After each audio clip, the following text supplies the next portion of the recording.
O tema da nossa aula de hoje é bruxismo e implantodontia. Esse é um conteúdo para dentistas muito específico, onde eu vou falar hoje de bruxismo para os implantodontistas, para quem pratica implantodontista na sua clínica, para você que é clínico e recebe pacientes com implante, e o que o bruxismo tem a ver com isso, qual é a necessidade de você entender de bruxismo frente a esses desafios que estão acontecendo hoje em todas as áreas da odontologia. Para você que não me conhece, eu sou Andréa Mello e tenho mestrado em Ciência dos Materiais, tenho doutorado em Dentística, tenho pós-graduação em prótese e pério, mas eu sou clínica como você. Sou palestrante, sim, tenho meu centro de ensino, mas sou clínica e atendo todos os dias no mocho e vejo quantos pacientes têm estado ansiosos e como o bruxismo tem aumentado na nossa população. E é por isso que eu ensino dentistas a serem referência na sua região. Através do quê? Através do diagnóstico, tratamento e controle do bruxismo. Eu ensino dentistas a serem referência na sua região, aumentando o faturamento já na primeira consulta, mesmo que você não cobre consulta ou atenda plano de saúde, através dessa metodologia. Diagnóstico, tratamento e controle do bruxismo. E várias pesquisas têm se levantado em relação ao bruxismo na atualidade, tem sido um assunto muito atual, tem sido um assunto onde os pacientes eles já estão um pouco mais conscientes do que tinham essa consciência em 2017, por exemplo. Eu trouxe um caso aqui de 2016, quando ela chegou, e quando ela chegou, ela falou que queria arrumar só os centrais. Era um central, na verdade, que ela queria arrumar. E essa paciente, ela era uma paciente que estava tomando fluoxetina. Era uma paciente que tinha um bruxismo, sinal claro do bruxismo, sinais claros de fratura de ponta de canino, desgaste, toros. E aí, o que tem a ver a serotonina? O que tem a ver a fluoxetina com isso? A fluoxetina é um antidepressivo da classe dos inibidores seletivos de captação de serotonina, ou seja, é o mais comum. Recapta serotonina de forma seletiva. E o que isso tem a ver com o bruxismo, Andréia? E muito menos com o implante. O recaptador seletivo de serotonina, ele vai atuar, nós temos 3 neurotransmissores, serotonina, noradrenalina e dopamina. A dopamina, ela tem uma relação estrita com o bruxismo, porque ela faz com que haja o controle dos movimentos, e o bruxismo, ele é um descontrole de movimento, algo involuntário. E o que eu estou falando para você não é para você largar implante, não, pelo contrário. Eu quero te mostrar como esse movimento involuntário vai prejudicar a sua clínica de implanto. E hoje a gente tem um paciente tomando fluoxetina, a gente tem um paciente tomando Rivotril, a gente tem um paciente tomando sedativos. Então, o Rivotril ele é muito usado para transtorno de humor. Ele é muito indicado na fase inicial da depressão. Transtornos de ansiedade, como síndrome do pânico, ansiedade generalizada, ansiedade social. O que isso significa, gente? A população está ansiosa. Ele é do grupo do clonazepam, ansiolítico. Ou seja, ele faz parte também do grupo onde você tem um certo efeito sedativo que inibe as funções do sistema nervoso central. O paciente acaba bruxando mais. Quando você faz recaptação de serotonina, você acaba interferindo na dopamina. Quando você cede o paciente, você acaba tendo muitas vezes um efeito rebote, dependendo do paciente. E o que isso significa? Que você vai fazer o seu implante, mas você vai ser diferenciado. O que acontece com quem é clínico e implanto, que não entende que a cada 8 dos 10 pacientes que estão entrando no seu consultório, tem algum tipo de bruxismo. E olha o que a literatura fala. Hoje eu vou trazer um monte de artigos para vocês. Existe relação de fato das forças perimplantares com a perda de osso. Eu trouxe uma revisão sistemática, porque eu amo revisão sistemática, onde ele tem um compilado de artigos mostrando que sim, que nós temos uma potencial perda óssea por causa de bruxismo, excesso de carga. Nós não fomos feitos para. Nós Nós não fomos feitos para bruxar o tempo inteiro. Não fomos feitos para apertar os dentes. Aí o que acontece? Eu tenho 4 riscos aqui para o dentista: fratura do implante, coroa desaparafusando toda hora. Sabe aquele paciente que você aperta, ele volta porque desaparafusou? Você deu torque, ele volta porque desaparafusou. Você não aguenta mais ter que atender essa emergência no seu consultório, desaparafusou. Excesso de carga. Você ajustou a oclusão, continua desaparafusando. Por que, dentista? Porque está bruxando. Excesso de carga, desaparafusa o parafuso. Ele vai toda hora bater no seu consultório. Ele vai perder a paciência de tantas vezes que ele vai ter que ir no seu consultório. Isso é um transtorno. E sem contar das fraturas. Sem contar das fraturas. Quando a gente fala de fratura, a gente está falando de retrabalho com custo difícil de ser repassado para o paciente. Por que o custo é difícil de ser repassado para o paciente? Ele já pagou uma vez, aí você vai virar e vai falar assim: ah, mas você não usou placa. Até que ele encontra um dentista que mostra que existe tratamento ao bruxismo. E aí ele fala: pô, mas não é só placa. Aí o dentista vai falar assim: e aí? Que situação que você ficou? Ah, o paciente não usou placa. Tá, você acha que ele vai usar a placa a vida toda? Você usa a placa a vida toda? Então, não é só placa, existe uma metodologia de tratamento. Você não pode culpar o paciente porque o implante fraturou ou porque toda hora está desaparafusando. Se a coroa está desaparafusando, ele está batendo no seu consultório todo mês, tem alguma coisa errada. E isso é, muitas vezes, o bruxismo. E qual é o risco do paciente? Os mesmos riscos. Só que o que isso impacta para a gente? Número 1, fratura de implante. É o risco. Você pode colocar um tratamento todo estético a perder. Ou o osso todo a perder. Depois tem que enxertar, fazer. Difícil. Nossa, como é difícil lidar com esse insucesso de implante dentro do consultório. Coroa desaparafusando, emergência no consultório. Retrabalho com esse custo difícil de ser repassado para o paciente, aí você acaba entubando, porque você não quer perder o paciente, você acaba pagando, quando você vê, você está pagando um tratamento que ele pagou e acabou a margem de lucro. E aí, fora isso, tá? Fora isso, eu trouxe um funil aqui para você. Esse funil é o seguinte: para você chegar a fazer o tratamento do seu paciente, primeiro você teve um investimento pessoal. Investimento pessoal na sua marca, investimento pessoal no seu trabalho, no seu estudo, no seu portfólio, na sua forma de lidar com as pessoas, no seu ambiente social. Você fez todo um investimento pessoal. Normal, isso é normal. Você estudou para isso. Eu não estou falando aqui de marketing do Instagram, não. Estou falando de investimento. Você investiu tempo, energia, trabalho, estudo. Aí você chegou com pessoas interessadas, que viram em você uma autoridade no implante legal, foram no seu consultório, fizeram uma consulta e um exame. Você acertou o diagnóstico do implante, não pensou no bruxismo, mas acertou o diagnóstico do implante e fez o tratamento de implante. Bingo. Mas olha a caminhada para você colocar esse parafuso na boca de uma pessoa com seriedade. Aí o que aconteceu? Você tem 2 caminhos, 2 setas. A primeira seta é longevidade e satisfação. O que acontecia até aqui, né? O que aconteceu depois de 2019, 2020? Todo mundo bruxando, todo mundo apertando. Aí essa seta aqui, ó, caminhando para os riscos, ela tá maior do que a seta para a longevidade. Hoje você tem mais chance de dar errado ao longo do tempo do que dar certo. Por quê? Porque a população está ansiosa, a população está apertando, a população está arranjando e você precisa ter metodologia para isso. Então, implante fraturado, coroa desaparafusando, emergência no consultório, retrabalho, reconfecção de coroas, isso é o que a gente não quer. Fora que você, como implanto, está vendo muitos dentes fraturando, isso por um lado você fica feliz, né? Porque você tem a solução para esse paciente, você chegou ao diagnóstico, um diagnóstico difícil, por exemplo, como esse, você foi capaz de chegar a esse diagnóstico de uma fratura, uma fissura dessa que já estava com tecido granulado, feita aí uma cirurgia exploratória para ver que ele tinha uma fissura, que muitas vezes não dá para ver na tomo, e esse tecido de granulação trazendo infecção, extração, implante, até aqui, ótimo. Porém, se você viu isso e esse dente fraturou, pergunto eu, por que não o implante? Por que o implante não vai fraturar? Não é a sua culpa, implanto. Não teve essa disciplina nem na faculdade, nem na especialização de implanto, não teve a disciplina bruxismo. Mas aqui é o lugar de falarmos sobre isso. Por quê?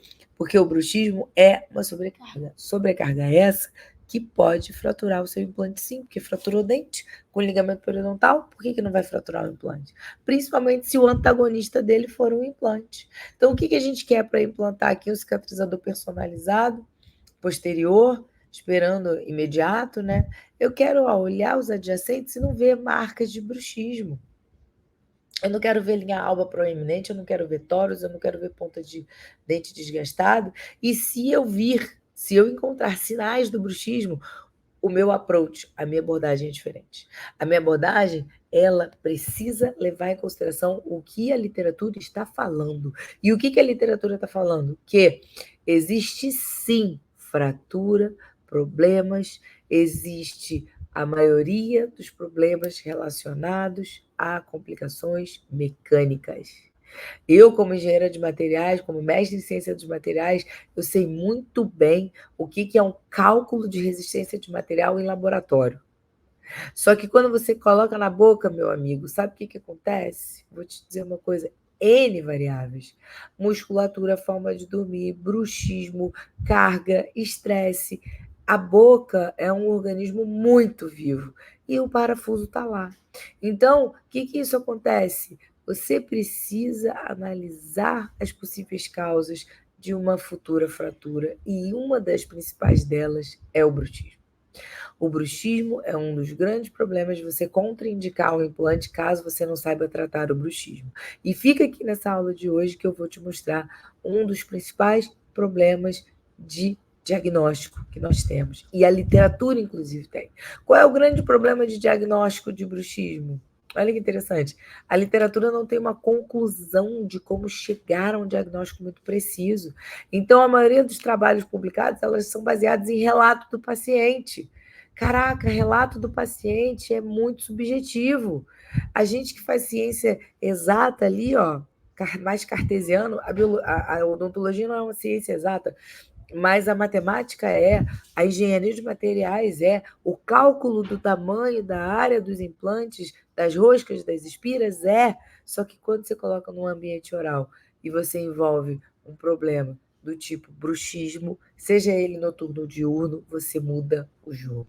E aí, você, como implantodontista, precisa saber diagnosticar, tratar e controlar. Por quê? Você está diante de duas possibilidades. Sabe, lá, vou citar aqui algo que os mais antigos vão entender, que você está diante de uma bênção ou de uma maldição. Você está diante de uma possibilidade ou de uma coisa péssima. A sua posição perante isso que vai definir. Como assim, André? Não estou entendendo. Eu sou jovem, eu não entendi a sua citação aí de Deuteronômios. Eu não entendi sua citação. O que isso significa? Presta atenção. Você está diante de uma virada de chave da sociedade. Isso não tem como negar. O que está acontecendo? Bruxismo, ansiedade. Você, como dentista, você pode não ver isso e continuar colocando parafuso e vai aumentar o seu índice de insucesso ali, que eu te mostrei, ó, da seta, tá? Você tem mais chance de caminhar agora para desaparafusar a coroa, fratura de implante, emergência no consultório.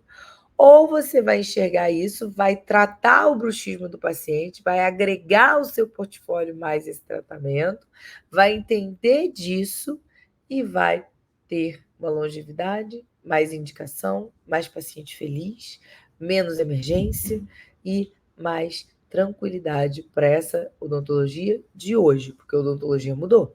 Essa é a nova odontologia. Aqui eu tenho, ó, dente, aqui eu tenho implante, e eu não preciso largar reabilitação oral estética e implanto para ser referência de bruxismo, como eu sou. Pelo contrário, cada vez mais chega a reabilitação na minha clínica. Porque o final da linha do bruxismo é a reabilitação. Mas eu quero te ensinar a não precisar chegar lá com o seu paciente. Eu quero te ensinar a você ter indicações do seu paciente porque você está melhorando a qualidade de vida dele. E olha que legal esse estudo preliminar, ou seja, olha como é novo, isso tudo que eu estou trazendo para você é muito novo. Agora, esse estudo preliminar, ele fala o seguinte, que o bruxismo acordado, o wake, né, o bruxismo em vigília, o bruxismo acordado, ele tem mais relação com a doença periodontal do que o bruxismo do sono. Bruxismo acordado. Carga de pressão no dente. Isso faz com que perca tecido de suporte. E se você tem uma mobilidade periodontal, nessa situação, maior ainda. Muito bem, experiências com bruxismo todos os dias na clínica têm sido alvo de estudo. Mas qual é o problema? Falta de padrão no diagnóstico do bruxismo. E lembre-se, diagnóstico errado, tratamento errado. Diagnóstico certo, tratamento certo. Você vai colocar um parafuso no paciente que fraturou um dente? Vai. Não pense que esse parafuso não pode fraturar. Se fraturou o dente, pode fraturar o parafuso. Não pense que esse paciente vai ficar feliz caso essa coroa fique desaparafusando toda hora e ele tendo que ir no seu consultório, gastar carro, gasolina, tempo, estacionamento, transtorno, por causa de uma prótese, um dente que ficou molinho ali. Fora que isso pode acontecer no meio das suas férias, fora que isso pode acontecer no meio das férias dele, e ele vai ficar bem chateado, e todo aquele funil que você fez, né, de relacionamento, de investimento, de estudo, de se posicionar como referência na tua área, na implanto, vai por água abaixo, porque o dente ficou, entre aspas, mole durante as férias do seu paciente. Estava tudo perfeito até que ele amoleceu. Na verdade, ele não amoleceu, ele desaparafusou por um excesso de carga. Seu paciente estava fazendo bruxismo, você não reparou, ou você falou para ele usar placa e ele não usou placa, ele falou para você que ia usar, mas ele não usou, e aí ele foi para as férias sem a placa. É isso que acontece. Essa, no final, é a moral da história. Então, experiências com bruxismo todos os dias na clínica de implantodontia. Olha o que mostra assim, o bruxismo, ele geralmente não é considerado uma contraindicação para o implante, tá? Não é considerado geralmente. Porém, existem interações entre o bruxismo e perda óssea. Isso está dizendo aqui, ó. E perda óssea. Aí, você pensa assim, pô, tô fazendo só molar, tá? Se você for de pré para frente e essa perda óssea for contínua e aumentando por causa do bruxismo, daqui a pouco ele tá sem papila. Daqui a pouco está com defeito estético. Cada vez mais os pacientes são exigentes na estética. E está perdendo osso por causa de um bruxismo pequeno, um bruxismo leve, baixa intensidade, mas contínuo. Presta atenção, força excessiva de baixa intensidade, porém contínua, vai trazer transtorno. Então não é só o bruxismo avançado, pelo contrário. Paciente que você olhou, achou que tinha bruxismo, mas passou batido, geralmente é o paciente do bruxismo leve, mas sabe a goteira? Vai enchendo, vai enchendo, vai enchendo, vai enchendo, até que transborda. É isso. Se você pretende que seus implantes durem 10, 20, 30 anos, olha que coisa maravilhosa, mas uma pessoa que fez um implante com 40 anos, hoje a expectativa de vida está muito maior. O cara vai viver até os 70. E aí, aquele implante vai estar lá para contar a história. Como? Se ele tiver, como que ele vai estar? Se ele não tiver, que pena, porque já gerou um defeito, já gerou outra cirurgia, já gerou uma explantação, já gerou um problema. Então, a implantodontia, ela tem que ser eliminação de erro, porque o primeiro problema foi a perda do dente. O início do implante já é o início dos problemas. Isso é um fato, a gente não vai discutir. Eu faço implante, eu sei o que eu estou falando. Você coloca o implante, o melhor que seja, não vou falar de marca aqui, eu uso um Gold Standard, e começam os problemas. Quais são os problemas que a gente não quer como implanto? Perda óssea, a gente não quer um defeito estético, a gente não quer coroa desaparafusando, a gente não quer o quê? Fratura. E tudo isso aumenta em muito o risco com o bruxismo. Seja ele do sono, seja ele acordado. Lembrando, existem alguns tipos de bruxismo e o diagnóstico errado vai fazer com que você faça o tratamento errado. Lembre-se disso, diagnóstico errado, tratamento errado. Pacientes recorrentes são pacientes que fidelizam em você. Não que ele vai voltar porque a coroa desaparafusou. Esse é o paciente chateado. Eu quero que você tenha um paciente recorrente. Que paciente recorrente? Ele foi controlado do bruxismo, foi instalado o implante, a prótese está perfeita, o fit está ideal, o osso está estável e ele sabe que ele tem que voltar porque ele não pode bruxar, porque você tratou ele está bem, ele está estável. Eu poderia ousar dizer que ele está curado, mas o que eu quero trazer para você é dizer que ele está controlado e, dentro disso tudo, nós vamos ter as consultas de recorrência. Enquanto ele volta para o seu consultório e está tudo bem, significa que ele está feliz com você, você fez um bom trabalho e ele está te indicando para outras pessoas. Agora, se ele volta no seu consultório com parafuso soltando, com dente na mão, com dente pendurado, com chateação, com o dente pendurado porque ele não conseguiu vir na hora e toda hora desaparafusa, ele é um paciente chateado. Então, não dá para você fechar os olhos mais para o bruxismo. O bruxismo está aí, tá para quem quer ver e tá para quem não quer ver também. Depende de como você vai se posicionar diante dessa possibilidade. E aí, eu quero trazer para vocês o quê? Não há mais dúvida sobre a relação que existe entre perda óssea e bruxismo. Isso não tem mais dúvida. A questão é, existem outras variáveis, tipo de implante, intensidade do bruxismo diurno, bruxismo noturno, e é por isso que você precisa diagnosticar. Você precisa diagnosticar e olha que legal, quero trazer para você aqui. Talvez você esteja pensando assim, pô, André, não quero entrar nisso agora não. Estou fora, boto parafuso, um beijo, tchau, não me liga.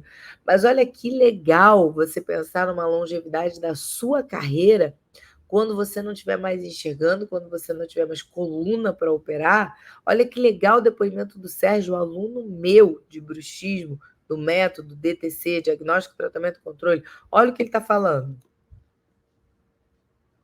Eu tenho 69 anos e já tenho mais de 40 anos de profissão. Antes de conhecer o método da Andrea, eu agia simplesmente colocando uma plaquinha, que era o que a gente tinha em mãos. Eu agora estou reconvocando muitos pacientes meus, trazendo para o consultório de novo uma proposta nova de tratamento do X. Eu estou entusiasmado com isso. A placa diagnóstica ela é uma porta aberta para fechar o tratamento. Outra coisa, o paciente, quando sabe dessa possibilidade, ele aceita, você pode apresentar a placa diagnóstica para ele, ele paga satisfatoriamente porque ele percebe que é alguma coisa concreta e diferente que ele está vendo. Mostrando, provando que ali tem o X. Hoje eu tenho segurança em estabelecer esse paralelo de apneia ou hipopneia nos eventos com o bruxismo, porque a gente tem ferramentas que nos capacitam e provam, nos arma de um arsenal muito forte de argumento. Atualmente, eu me considero uma autoridade para poder solucionar esses casos de bruxismo. Sinto dentista referência em bruxismo.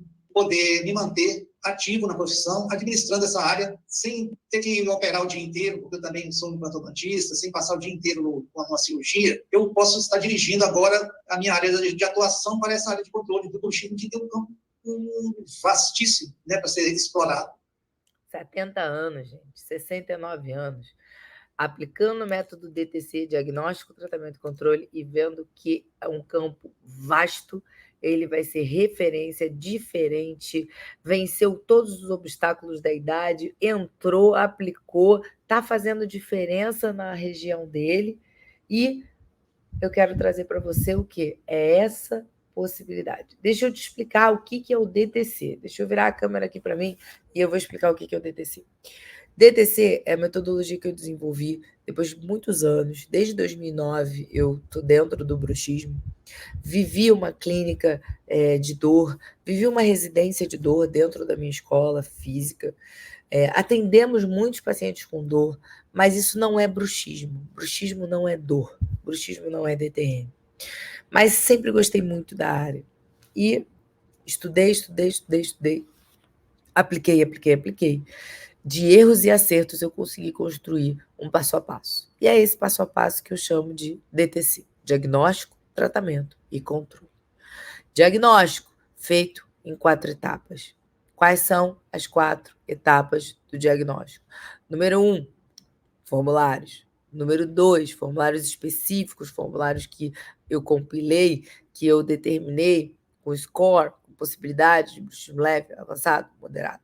Número 2, palpação, cabeça e pescoço, porque os músculos alteram-se, inflamam-se e estão sempre muito rígidos no bruxismo. Número 3, placa diagnóstica, que ele falou, e que eu vou explicar para você com toda a calma do mundo na semana que vem, onde nós vamos já começar a semana da odontologia avançada. Essa semana eu vou te explicar o passo a passo do método. Mas a placa diagnóstica, ela é minha filha, ela é meu terceiro filho, onde eu trabalho ali as evidências do bruxismo com o paciente, ele enxergando o que ele faz durante a noite. É o único exame que ele consegue ver o que ele faz durante a noite. E o quarto e último ponto do método é a polissonografia. Diagnóstico é a polissonografia para descartar a apneia. Tem 4 tipos de polissonografia. A gente vai conversar sobre isso também. Tratamento tem 4 pilares também. E controle é a recorrência do seu paciente, que depois vai virar 6 em 6 meses e até anual.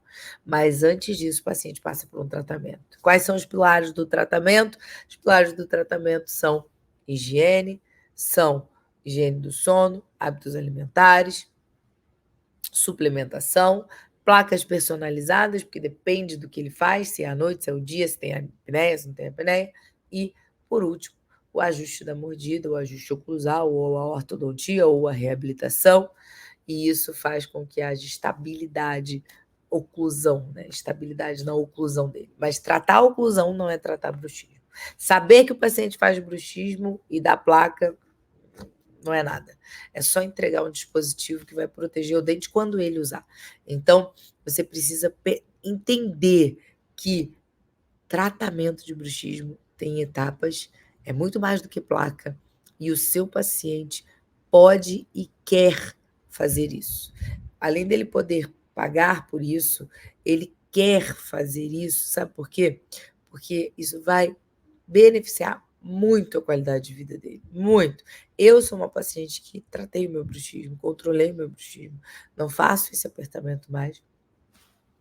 Fazia muito bruxismo diurno e noturno, e hoje eu palpo e não tenho absolutamente nenhuma dor. Então, é sobre isso que eu estou querendo trazer para você. Vir nessa semana na odontologia avançada, aonde de fato eu vou te ensinar a ser referência na sua região.